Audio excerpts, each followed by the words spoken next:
Tatarklubben has visitors from overseas today. I'm here with Claude Salzberger, who is the president of the agency MBLM, as well as Steve Santangelo, who is the senior director of their agency in New York. And Claude, let me start by asking you, what is MBLM and this focus you have on brand intimacy? Well, when we founded our agency years ago, we realized that the world was changing at a rapid pace, and we realized that we needed to address issues in a completely different way and get beyond the surface of what was usually being handled in terms of the agency and marketing. And so we feel we've created a new paradigm that we need to work against and answer, which is how to create greater intimacy between people, brands, and technology. Steve, you've recently released a study called From Indifference to Intimacy about brand intimacy. Could you please explain to us, what is this study about? Well, taking off on what Claude said, we wanted to really understand what brand intimacy meant and how it worked at a much deeper level, at a psychological level.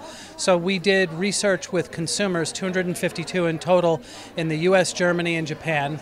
We also wanted to get the marketing perspective, so we talked to senior marketing executives and CMOs, almost 100 of them, and asked them questions about the issues that they were facing and how important they thought it was and what barriers they saw, things like that, what technologies were helping them create intimacy.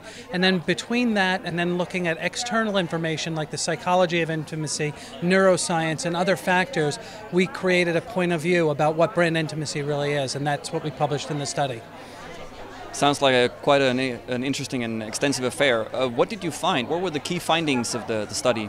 Well, there are several really important findings. One of them that was, to me, the most surprising was that people form relationships with brands in the same ways that they form relationships with other people.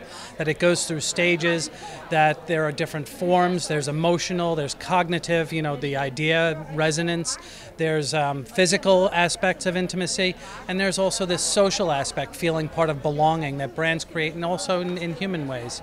So that was one. Another one is that it develops in stages. And then the third most important finding is that it's not a linear progression, that there's actually a counterpoint to intimacy, which is indifference, which is why we called it From Indifference to Intimacy. That every time a business creates some kind of interaction with a customer, you're either bringing them closer or pushing them away, depending on what you do and how they take it. So, what we're all about is understanding both of these forces so that we can help companies master it and do a better job at creating these close relationships with customers. Because what we've found is that doing so is inherently good for business and it translates to profitability. Were you surprised by the similarities between brand intimacy and then intimacy between human beings? Very much. It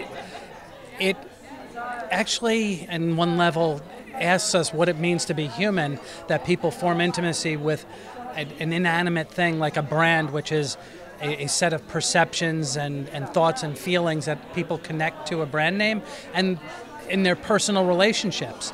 But what it shows is that what's key in both is the idea of trust, that you can't build intimacy with another person or with a brand until you have enough experience that you can trust it. Once that happens, then all kinds of magic can occur, and that's either in personal relationships or with brands. And that's what we found that's really interesting. Where can our viewers go if they would like to get a copy of your study? www.mblm.com/brand intimacy. We'll be sure to write that in the video. Thank you very much for participating. Thank you very much for having us. It was fun, interesting.